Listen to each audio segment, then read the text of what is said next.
Na leo tunatazama nini? Sasa leo hii nimeandaa tathmini ya kina na nimeandaa knockout. Unajua kwenye boxing moja kati ya mambo ambayo yanapelekea msisimko kwenye events za boxing ni zile knockouts, KOs.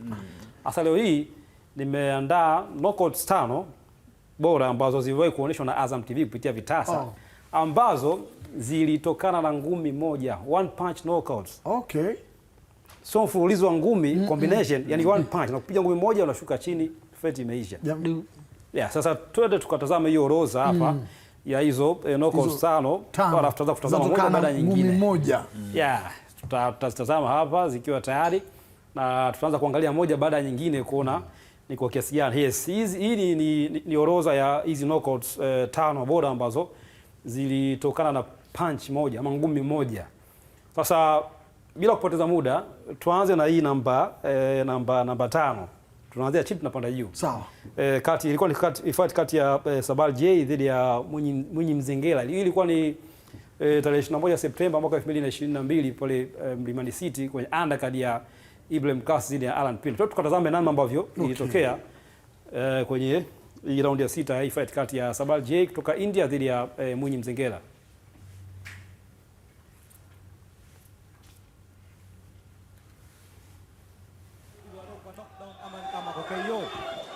Kwa hiyo Toki ashambulie, lakini lazima aendelee kucheza kwa tahadhari. Kumbe unageuka na shangwe kubwa wakisema choki, wakimpa hamasa kwa ajili ya kuendelea kushambulia.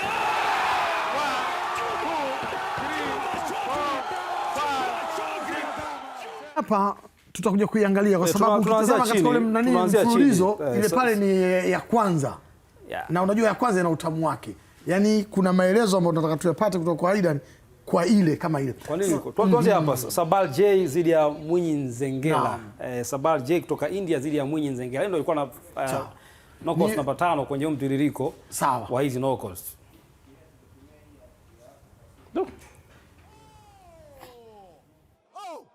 What a quick punch.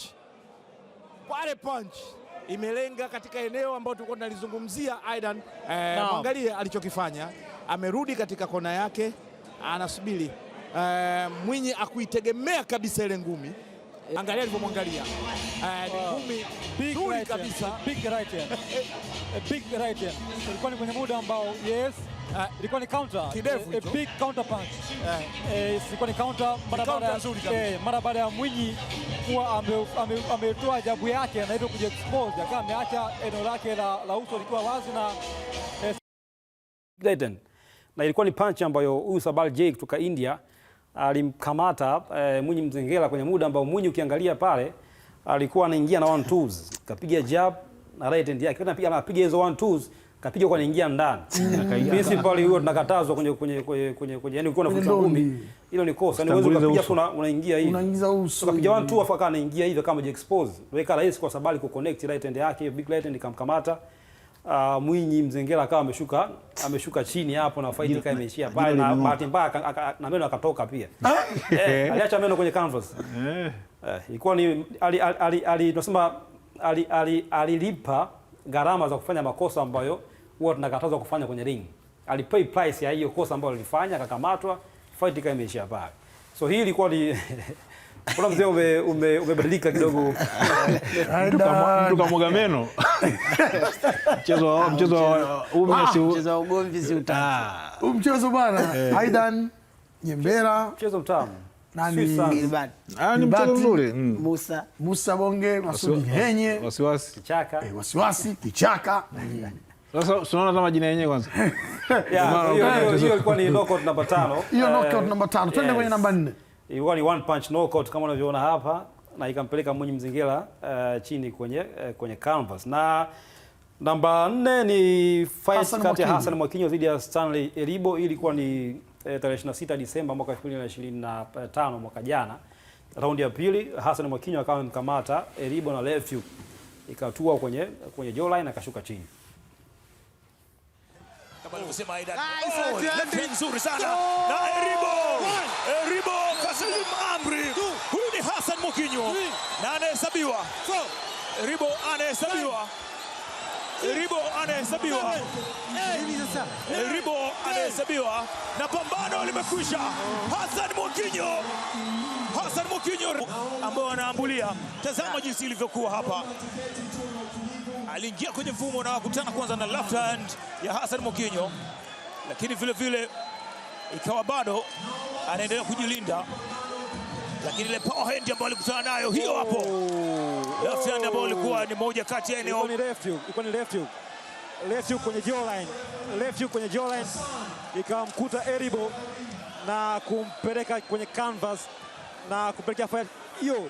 Ilikuwa ni left hook ambayo ilimkamata Eribo akiwa haioni inapotoka kwenye jawline ama kwenye kidevu na kumfanya Eribo kupiga magoti kabla baadaye kuhesabiwa na kutinda kulikava na fight kufika tamati. So ilikuwa ni knockout ambayo imetokana na left hook ambayo Hassan Mwakinyo alipiga kwenye upande ambao Eribo hakuiona wakati nakuja na kupelekea hii fight kufika tamati. Huyo ni bingwa wa zamani wa WBA Pan Africa, UBA Intercontinental, WBF Intercontinental, lakini vile vile ABU Africa, WBO Africa, Hassan Mwakinyo ambaye amepanda majukwaa ya ndani na nje ya nchi. Raundi ya pili imetosha na inaruhusiwa kwenye mchezo wa boxing. Usisubiri mpaka inaweza ikawa ni sekunde ya kwanza tu. Walifanya hivyo kina Mike Tyson. Kabla hujafumba na kufumbua unakuta pambano limekwisha. Ikitokea opportunity ya kufanya finishing, fanya finishing. Na hii ilikuwa ni knockout ya punch moja ambayo Hassan Mwakinyo kaanza na southpaw mpaka raundi hii ya pili. Kama alivyosema Aidan.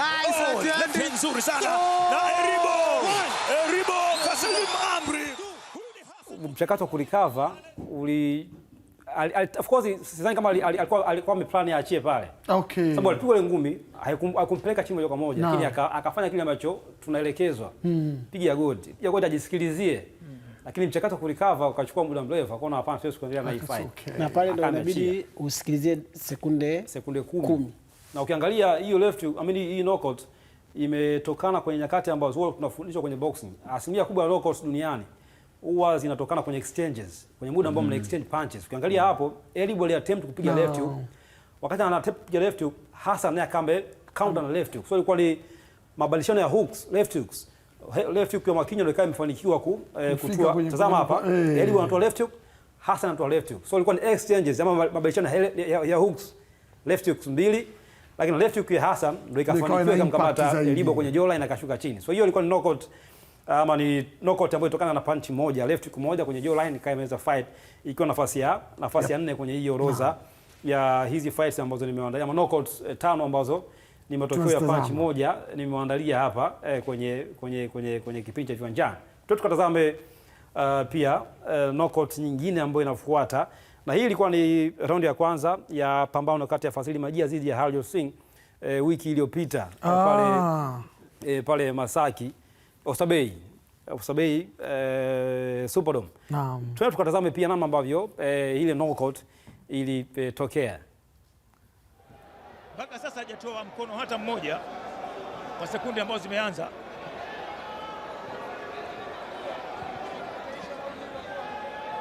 Acha tuone. Kikubwa ni kwamba Harjot Singh sijui right hand moja kashika kichwa. Simba mgongoni anatoa machozi huyo. Simba mgongoni anatoa machozi. Amelala kama mtoto mdogo anataka kubembelezwa. Anasema sitaki tena. Muangalie sura yake. Inajieleza, inatosha. Hii ilikuwa ni pambano rahisi sana kuonyesha. Tazama hapo. Kwanza alijificha, akaachia sura. Hiyo hapo. Akakutana right hand ambayo ikampeleka moja kwa moja. Na alivyoenda chini hakutaka, akalala kabisa. Simba wala hajamsaidia, kabaki vile vile na ubora wake mgongoni. Kwa jinsi ninavyoona mwili wa bwana Fazili. Twende moja kwa moja. Yes, ilikuwa ni knockout nyingine. Ukiangalia hapo, hiyo knockout ilikuwa ni punch kali sana. Na ilitoa kwenye eneo baya. Lakini kwanza kabla hiyo punch Fazili haja connect, tutaangalia hapo hizo details. Alifake mara ya kwanza, akafake mara ya pili, akafake mara ya tatu, akaona ana respond vile vile. Yaani kwa moja kati ya vitu ambavyo tunafundishwa, ukiwa unachota taarifa za mpinzani, kumdanganya, angalia ana respond vipi. Ukishapata taarifa, unajua namna iko capital hilo shimo. Amefake mara ya kwanza, lakini response ya Haliloud ikawa ni ile ile.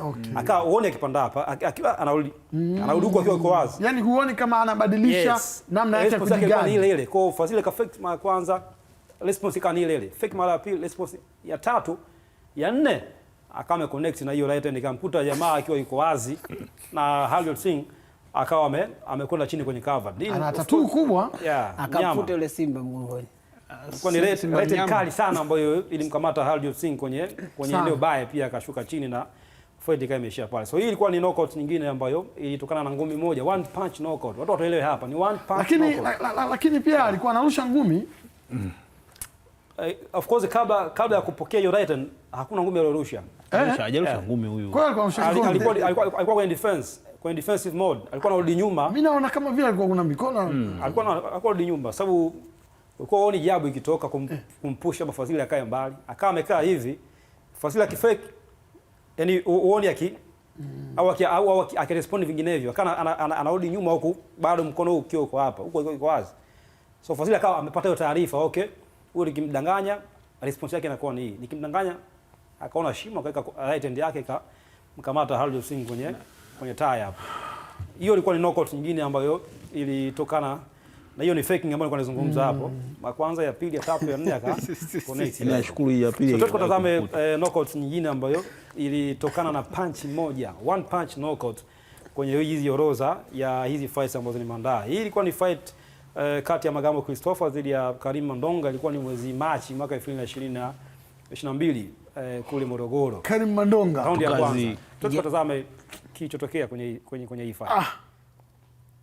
Kipindi hiki alikuwa kaja na ngumi gani kipindi hiki? Sasa hii ndio fight ambayo ilimtambulisha Mandonga kwa Watanzania. Kabla akaoneka kumfanya kuwa maarufu. Nzito sana lakini namna ambavyo It's so over. It's so over. Kabisa. Tulisema kuna kitu kimetokea. Nimekubali. Malizeni nyoyo. Utabidi kabisa. Mandonga. Kumbe amekutana mbaya sana. Mandonga.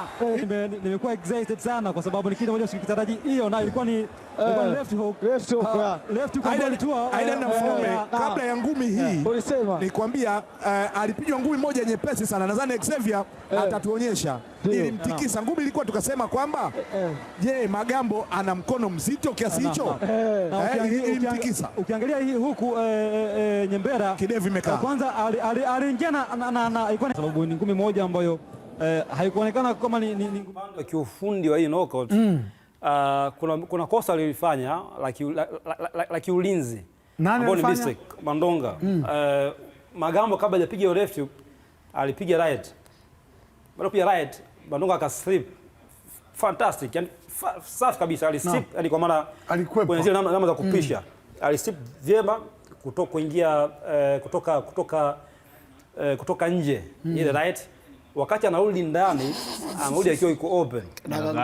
Akiwa yuko open, so akitoa na left hook njiani, ambao of course ni kosa kwa sababu unapo slip kutoka nje au utakwenda ndani, make sure mkono unakuwa hapa kwa ajili ya kublock punch yote ambayo inakuja huko. Lakini ka slip akiwa yuko open, akawa amerudi ndani akiwa yuko open pia. So wakati anarudi tena left hook njiani kampeleka chini. Mbona hiyo slip vyema kabisa ka slip. Safi. Lakini zile ambavyo alikuwa anarudi akiwa yuko open. Pasina kuwa na mkono wote kublock hiyo left hook ambayo ilikuwa inakuja hapa ikamkuta akiwa yuko wazi na fight pia ikawa imeisha hapo. Hiyo ilikuwa knockout nyingine ambayo ilitokana na ngumi moja, one punch knockout.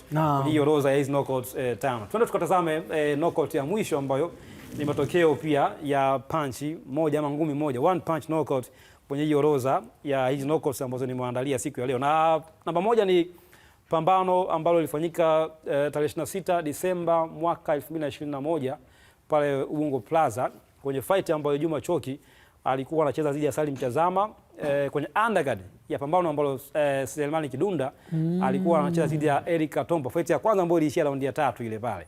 So raundi ya 3 ya hii fight Juma Choki akamaliza fight kwa punch moja ambayo ilikuwa moja kati ya knockout za kikatili sana. Na nakumbuka hii knockout ili trend mitandaoni sana duniani. Page mbalimbali duniani zilipost sana hii knockout. Okay. Yeah, tukatazama namna ambavyo ilikuwa. eneo hatarishi zaidi kwa knockdown ama kwa KO. Kwa hiyo Juma Choki ashambulie, lakini lazima aendelee kucheza kwa tahadhari. Ukumbi unageuka na shangwe kubwa, wakisema choki choki, wakimpa hamasa kwa ajili ya kuendelea kushambulia.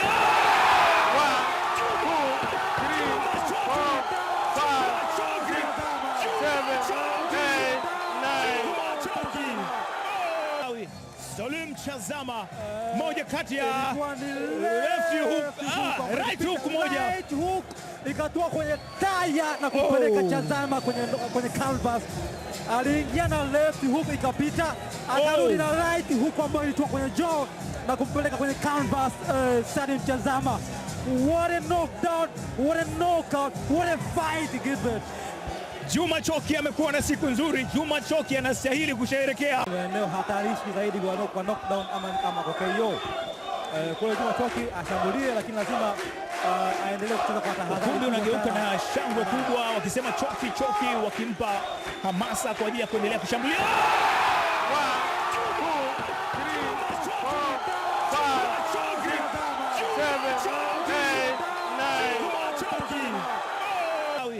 Salim Chazama, moja kati ya left hook, right hook moja. Right hook ikatua kwenye taya na kupeleka Chazama kwenye canvas. Aliingia na left hook ikapita, akarudi na right hook ambayo ilitoka kwenye jaw na kumpeleka kwenye canvas. Salim Chazama, what a knockdown, what a knockout, what a fight Gilbert. Juma Choki amekuwa na siku nzuri. Juma Choki anastahili kusherehekea. Eneo hatarishi zaidi kwa knockdown ama kwa KO. Kwa hiyo Juma Choki ashambulie, lakini lazima aendelee kucheza kwa tahadhari. Ukumbi unageuka na shangwe kubwa, wakisema choki choki, wakimpa hiyo kwa Kiingereza. Unajua wewe ni mlumbi wa Kiingereza. Ukiambiwa uielezee kwa Kiingereza hiyo right hook ama hiyo knockout utahitaji kwa Kiingereza kitaalamu? No, yani unajua kwenye lugha kuna zile technicalities za kitu fulani. So mimi sio mtaalamu wa eneo hilo la boxing. Kwa hiyo nisije nikafasiri au nikazungumza kitu katika lugha ya kawaida wakati hicho ni kitu ambacho kina specialization. Sasa hiyo ilikuwa ni destructive right hook. Destructive right hook ambayo ilizaa destructive knockout. Yaani ilikuwa ni right hook ambayo ni haribifu.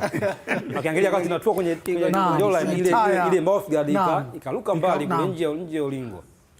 Na ilikuwa ni knockout ambayo imetokea kwenye kile nilichozungumza pia hapo awali. Asilimia kubwa ya knockouts duniani huwa zinatokea kwenye muda ambao mnabadilishana punches. Muda ambao kila mtu yuko wazi. Ukiangalia hapa Choki akati anamkamata Chazama na hiyo right hook, yeye alikuwa yuko wazi pia. So kama Chazama angekuwa macho yake yako open na aka press punch yake sawa, alikuwa anamkamata Choki, sababu Choki akanarusha ile right hook, alikuwa yuko open. Na hata ukitazama Chazama hata yeye pia alikuwa ameshainua mkono anapiga naye right hook. Ndio maana nasema ilikuwa ni mabadilishano ya punch exchange, walikuwa wana exchange punches. Sasa huo ndio muda ambao asilimia kubwa ya knockouts huwa zinatokea duniani, kwenye muda ambao kila mtu yuko wazi. So mwenye timing nzuri ndiye ambaye ananufaika. Na hicho kinatokea hapa. Choki alikuwa na timing nzuri na hiyo destructive right hook ikamkamata Chazama kwenye jaw, shuka chini, mouth guard nje ya ulingo, fight imeisha pale.